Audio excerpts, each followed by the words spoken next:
Martinez, Monique Lubin, 1206, Pascal Arequena et moi-même, 1145. Et là, quand même, Vous allez bien? Ça va, là. Comment allez-vous? Bien.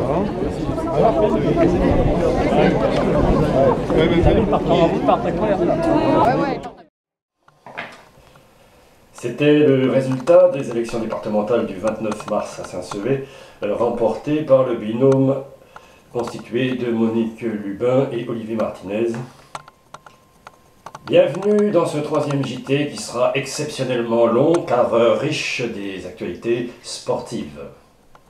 Le 1er avril se jouait dans la salle Laloubert le dernier match de Basketland. La fête était complète puisque les Bleus et Blanches se sont imposés face à Charleville. Quelques images de la fin du match.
Après le match, tout le monde était convié à une grande réception et la capitaine a dit quelques mots. Bon, eh bien, on va finir un chapitre, mais dans un livre, il y a beaucoup de pages, donc on peut en écrire encore plein. Je sais que vous allez nous suivre à Mont-Marsan. Merci à Mont-Marsan de nous accueillir, parce que sans Mont-Marsan, je ne sais pas ce qu'on serait devenu, sérieusement. Donc merci. C'est un déchirement de partir de la Lorraine.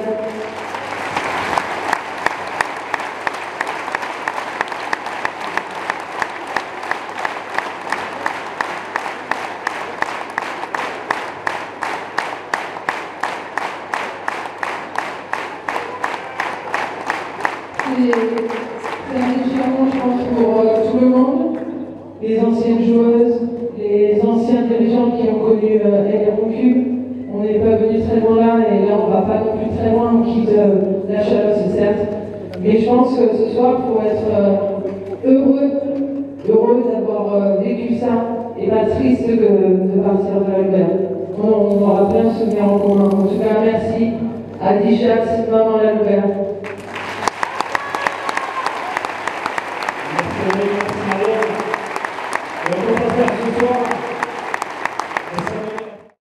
En rugby, la finale honneur a été remportée par le SAS contre la S Bayonne. le SAS qui jouera la saison prochaine en Fédéral 3.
Rugby toujours avec le tournoi des jeunes FR Boritz remporté cette année par le Kairorad Sport. Alors le timing tombe impeccable puisqu'on vient de me donner le classement final donc, du trophée FR Boritz qui va être remis par Hubert Boris au vainqueur. Donc classement 10e Astarac, 9e Villeneuve de Marsan, 8e Gand, 7e JSPT, 6e Riscle, 5e Sassersevé, 4e Tyros. Donc je vous rappelle que c'est le trophée qui prend en compte l'ensemble des équipes sur les moins de 6, donc c'est le classement général ça. 3e Montfort-Pomarès. Alors je ne sais pas s'il faut que je dise Mugron aussi, puisqu'il y avait des équipes ensemble, mais Montfort-Pomarès. Oui, Montfort-Pomarès-Mugron, j'imagine. 2e PHL. Et vainqueur du trophée 2015, le Peyrora de Sport, remis par Hubert Boris et par Arnaud Tozin, maire de Saint-Sevé.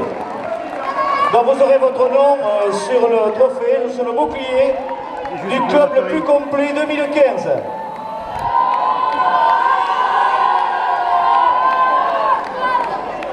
Bravo Peyrora de Sport. Retour au basket avec une finale gagnée. Pour le Cap de Gascogne, les filles de Montaut se sont imposées en promotion honneur face à l'Esperon dans la salle de Saint-Crix-en-Chalosse.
basket encore. Autre finale, les filles de l'USAB affrontaient Anglette à Villeneuve-d'Ornon au niveau honneur région. Média 4500 les a suivis jusque là-bas. USAB, USAB, USAB, USAB, USAB. Voilà, on s'applaudit. Vite fait, pour vous faire dire qu'on a un coup derrière.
Voilà, donc,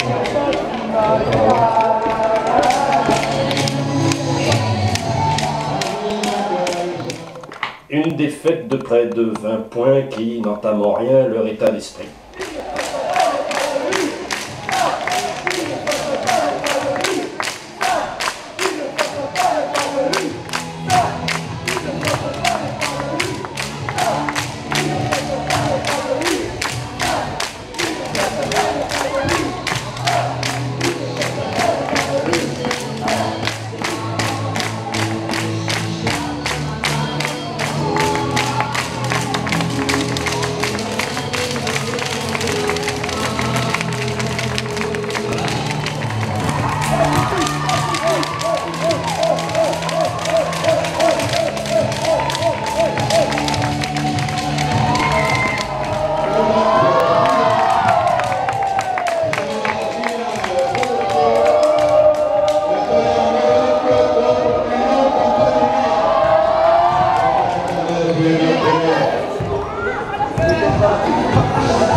organisé les 1er et 2 mai dernier un tournoi FR exceptionnel avec Ligue Europa et Ligue des Champions.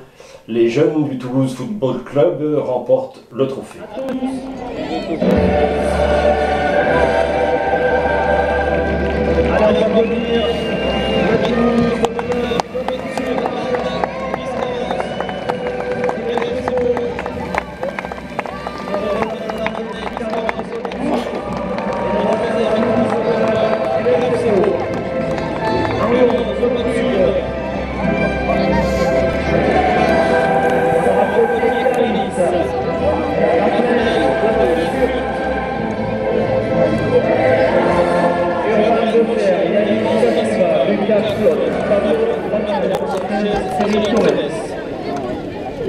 Pour le 13, la finale Ligue des Champions, Kélian Aiguille, Thomas Nourou, Lévi Paradis, Thomas Ebéron, Noah Berthet, Nathan Louis Anglais, Sofiane Boulet, Mini, Top,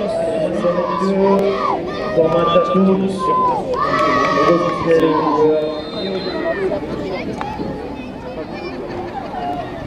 allez, nous avons une représentation pour les combattants de cette mi-temps. Ça dure 2 minutes.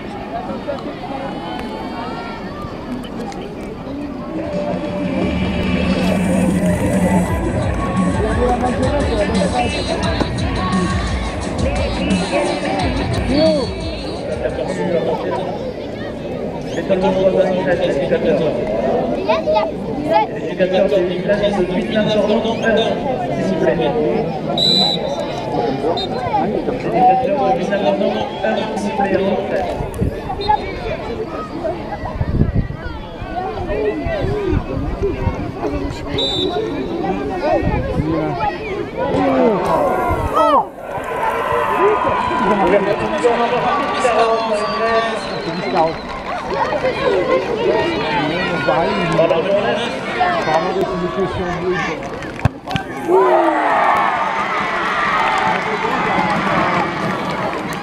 Oui.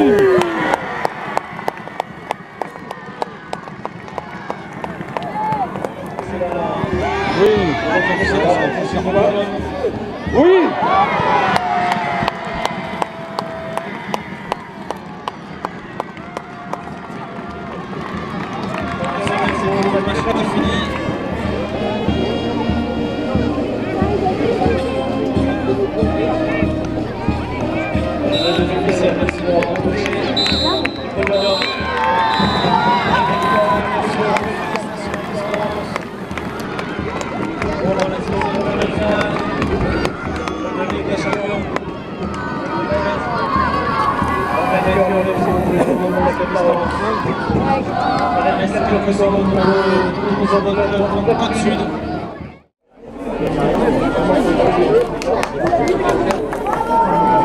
Thierry et Mika, les éducateurs du club. Félicitations au Toulouse qui remporte le 35e tournoi Nicolas Hyper.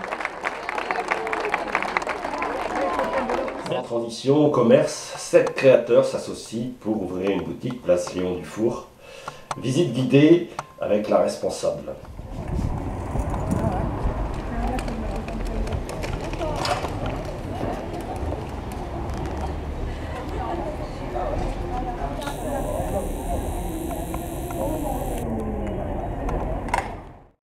Le salon de thé là-bas. Ici, nous aurons les invités. Et puis après, nous les permanents, on va rester par ici et on va se mettre là. Et on bougera pour faire que le magasin soit vivant.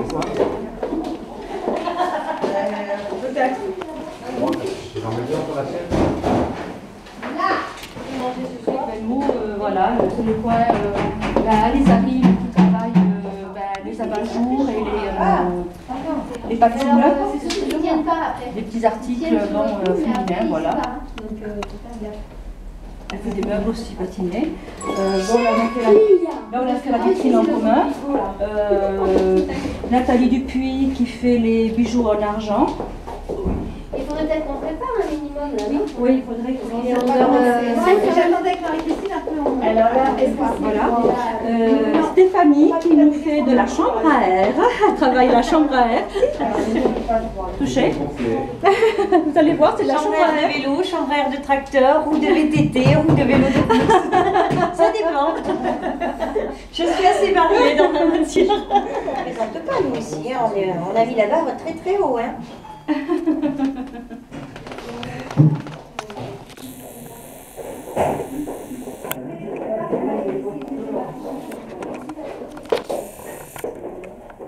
Donc on va commencer à essayer de faire des tops. Après ça, c'est de prix d'argent. C'est pas du moulage, c'est pas de la pâte d'argent.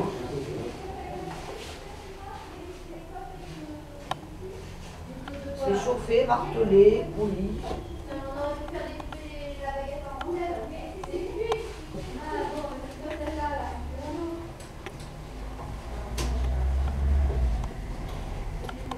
C'est l'amour qui fait des vêtements du 36 au 74. Donc elle fait un petit peu des accessoires aussi, bon, des petits nœuds papes, voilà, pour les messieurs, des choses comme ça. Elle fait bon, des bibilles, des petites choses pour mettre dans les cheveux. C'est un monde, c'est son monde. C'est elle qui fait bien d'ailleurs, parce que chaque création a un vécu, on va dire. Voilà, avec Sandra Survès et puis des amis à elle, hein, qui avaient exposé tous ses vêtements. Ce sont des bijoux en pâte polymère, hein, ce sont des créations uniques aussi. Voilà, tout est fait à la main. De toute façon, on n'est que des artisans, donc on fait vraiment que des choses faites à la main. Oui, un petit peu fantaisie, coloré, plein d'humour, donc il y a plein de choses aussi dans son travail.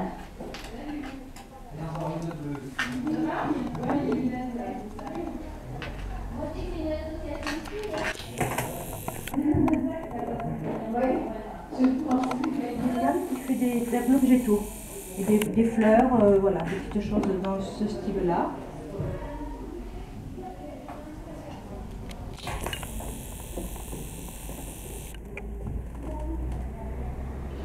Et ici, nous aurons la partie atelier.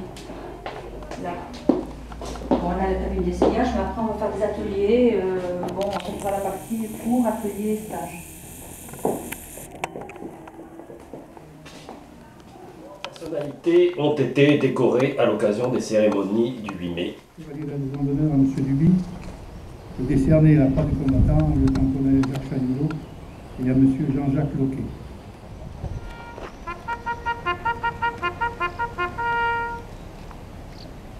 Monsieur Jean Duby, au nom du Président de la République et en vertu des pouvoirs qui nous sont conférés, nous nous faisons chevaliers de la Légion d'honneur.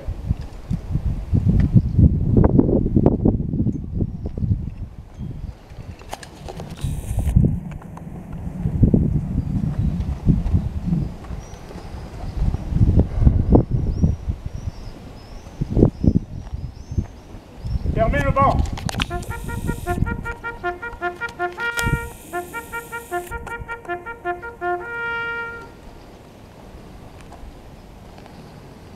Ouvrez le banc.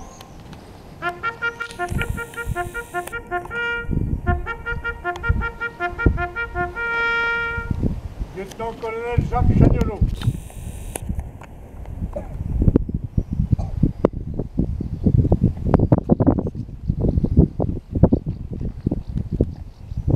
Par ordre du secrétaire d'État auprès du ministre de la Défense, chargé des anciens combattants et de la mémoire, nous vous décernons la croix du combattant.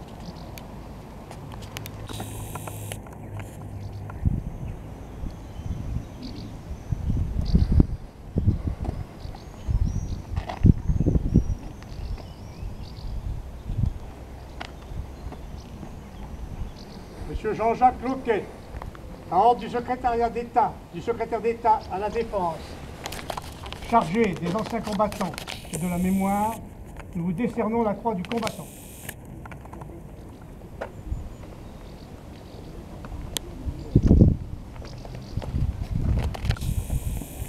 Fermez le banc.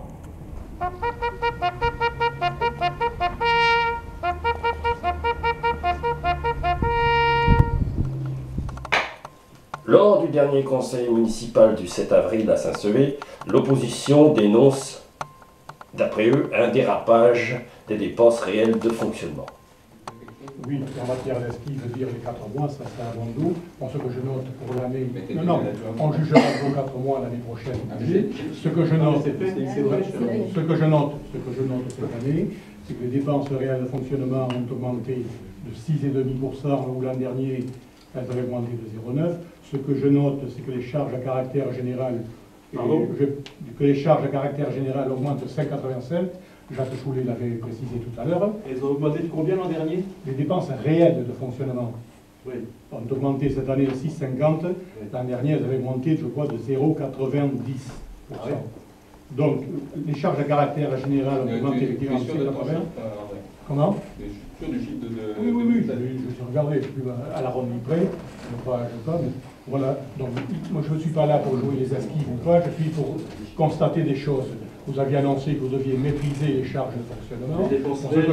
Ce que je constate, c'est qu'elles ont dérapé. Jacques, je me permets que j'aille au bout. Ce que je constate, c'est que les charges ont dérapé de 6,5%. Quand vous avez été élu, vous deviez être, ou alors vous annonciez n'importe quoi, vous deviez être conscient, au courant de la situation de la ville, vous l'avez assez clamé. Donc vous avez laissé déraper les charges des dépenses réelles de 6,5%, les charges à caractère général de 5,85%. Voilà, après les jugements de valeur, je laisse à chacun le soin de le faire. L'équipe du maire affirme au contraire maîtriser les comptes parfaitement. Olivier Martinez, lui, est revenu sur le cas de M. Etchepar, directeur général des services, mis sur la touche par le maire. Il a une obligation de moyens ou de résultats pour trouver un emploi. Imaginons qu'il réponde à des annonces, qu'il aille aux entretiens, pas motivé, qu'il ne soit pas pris sur un poste. On doit le payer jusqu'à quand? Vous avez une vision du chômeur, M. Martinez, qui n'est pas la mienne. On va le payer jusqu'à quand? Peut-être parce que vous n'avez pas couché le chômage, alors que moi je l'ai couché. Je vous dis que M. Vous ne connaissez pas ma vie, M. Tauzin, donc je ne me permets pas déjà. Moi je vous pose une question très claire, parce que vous tournez autour du pot. Moi je vais vous dire ce qui se passe. C'est qu'aujourd'hui, M. Etchepar, licencié de cette mairie, il est donc pris en charge par le centre de gestion, nous sommes bien d'accord. Il est pensionnaire. Il est en charge par le centre de gestion. Voilà, ça veut donc dire que jusqu'à ce qu'il retrouve un emploi, nous devons payer 150% chaque année de son traitement indiciaire. 150%. 2 ans. Pendant 2 ans et après ça baisse. Mais c'est drôle quand même, parce qu'il y a eu un précédent dans cette municipalité. 150% pendant 2 ans et après 100%. Sans aucune obligation de sa part de trouver un emploi, juste de satisfaire aux obligations, de répondre aux annonces, je termine, et d'aller aux entretiens. Ça veut donc dire que 1,5 fois son traitement indiciaire, c'est quand même des sommes assez conséquentes pour quelqu'un qui est un indice terminal du grade d'attaché principal. Il faut savoir, je le dis ici, publiquement, si M. Etchepar ne trouve pas un emploi, c'est 90 000 € chaque année pendant 2 ans, et après c'est 65 000 € jusqu'à ce qu'il parte à la retraite. Je vous le dis ici et on en reparlera. Votre démarche va entraîner une augmentation des dépenses de personnel uniquement pour satisfaire votre volonté de ne plus travailler avec lui, parce que j'ajoute, nous avons découvert qu'une annonce était parue pour le recrutement d'un nouveau DGS. On va donc se retrouver dans le paradoxe où on va payer un DGS 1,5 fois son traitement indiciaire, plus un nouveau DGS. C'est-à-dire que pour le prix de 2,5, nous allons avoir un DGS. Et justement, par rapport à ce nouveau DGS, quand comptez-vous le recruter, puisque l'annonce est parue dernièrement? Monsieur Martinez, votre intervention fait preuve d'une grande éloquence. Répondez à ma question, je manque de la forme. Je vous redis, puisque vous semblez subodorer que la manière dont nous gérons viendrait à faire dépenser à la collectivité une masse salariale qui explose. Si M. Etchepar ne trouve pas de travail, vous l'avez, il ne vous a pas coupé. Je vous redis, M. Martinez, puisqu'apparemment, je conteste le chiffre de 90 000 €. C'est faux. Mais ce n'est pas la première fois que vous me donnez des chiffres faux. Donnez-nous les chiffres, s'il vous plaît. Je vous dis que la masse salariale, sur les chiffres, je vous les donne, vous les avez là. Non. Écoutez, de 2 choses l'une, M. Martinez. La prise en charge par le centre de gestion représente quel coût pour la collectivité? C'est très simple comme question. Monsieur Ça représente quel coût? Puisque vous allez embaucher un nouveau DGS, nous avons donc la DGS qui va être payée par le contribuable Saint-Séverin et un deuxième qui va être embauché. Combien va coûter cette gabegie? Mais on demande de la jurisprudence serrée, vous savez, celui qui avait été évincé par M. Tam et qui a été repris par le Conseil général. Vous pouvez faire la même chose. Mais si on parle de la même chose. Je vous donne un exemple. C'est arrivé à Dax avec M. Quin, par exemple. Avec lui, c'est pas la peine de chercher. Non. Dax, il y a eu plusieurs cas comme ça. Ça existe. Oui, Il y a encore aujourd'hui, cette collectivité paye encore des DGS qui ont été déchargés de fonctions plusieurs années après. Quel est le coût potentiel durant votre mandature de cette décision? Quel est le coût pour le contribuable Saint-Séverin? La question est simple. Écoutez, je crois que... Quel est le coût d'avoir à payer 2 DGS pour le prix d'un? On a compris la question. Vous l'avez. Mais je n'ai pas la réponse. Mais vous l'avez la réponse. Rien, puisque nous baissons la masse salariale des titulaires. Mais le contribuable, il paye s'il dépense, si nous dépensons plus. On est sur un budget. Nous dépensons moins, M. Marchais. Est-ce que c'est clair, M. Marchais? Je vous demande quel est le coût pour la collectivité de votre décision de décharger de fonction le directeur général des services. Le coût pour la collectivité, nous avons compté l'ensemble des jours où il ne viendrait à ne pas trouver de travail cette année dans le budget, c'est-à-dire nous sommes partis d'un postulat le plus négatif possible. Et au final, le budget des titulaires sera de 17 000 € inférieur à l'an dernier. La somme de notre masse salariale va augmenter cette année de 3,61%. Pour quelle raison augmente-t-elle de 115 000 €? Pour les TAP, pour 42 000 €. Pour la charge d'émission inventaire que vous avez vue avant, pour 20 000 €. Donc, le surcoût éventuel de M. Etcheffer. Vous n'avez pas la réponse à ma question. Je vous réponds à votre question exactement. Vous m'avez dit, est-ce que le contribuable sera pénalisé par cette décision? Je vous réponds non. Ça veut donc dire que vous allez faire le contribuable ne paiera pas 1 € suite à cette décision, parce que nous avons intégré dans notre prévision de masse salariale des économies à d'autres postes, et au final, nous n'avons pas d'augmentation de la masse salariale des titulaires. Je vous invite, puisqu'apparemment vous n'avez pas regardé le document, ça veut donc dire que le personnel du service public va pâtir de votre décision. Mais personne, en dehors de vous, pense que le service public va pâtir, puisque ce service public dans cette commune, nous l'avons renforcé. Il n'y avait pas de terre. Environnement, une station d'épuration de toute nouvelle génération a été inaugurée à Auris le 14 mars dernier. L'un des ingénieurs nous explique son fonctionnement. De la matière, des graisses, etc., c'est de la pollution dissoute. Et pour enlever la pollution de l'eau, on va la faire passer au travers de ces disques-là.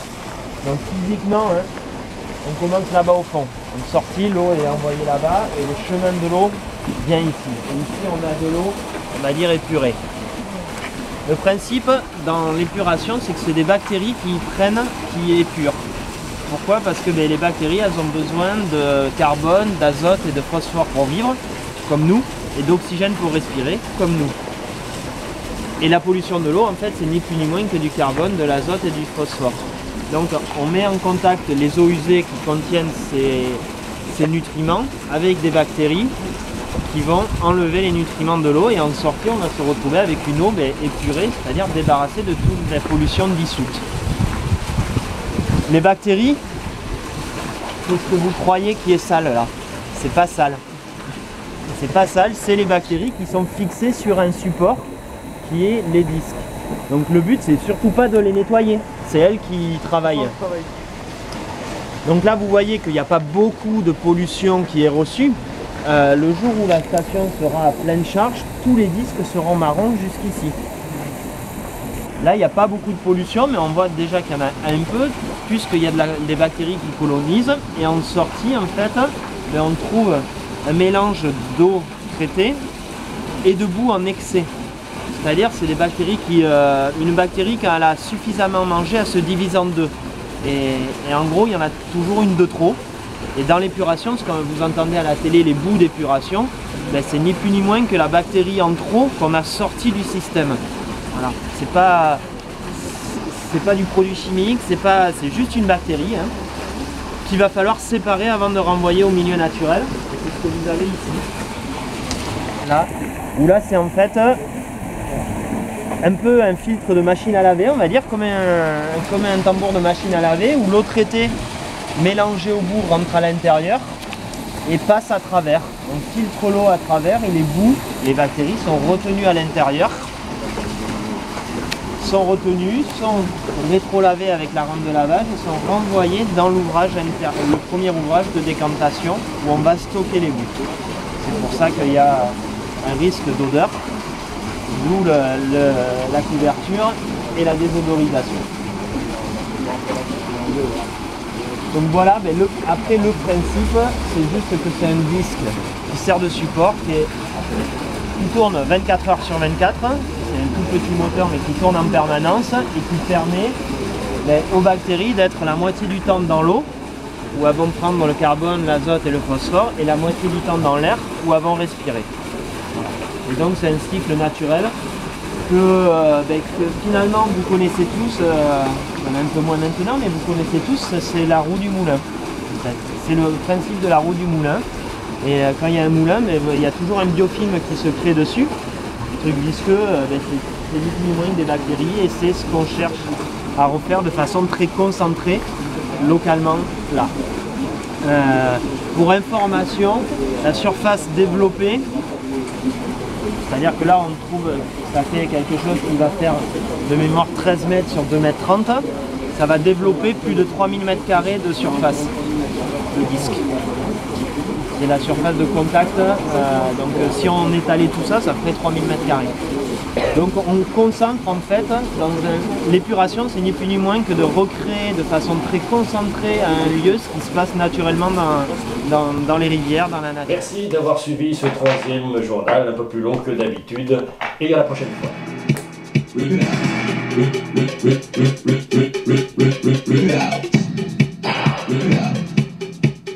it out.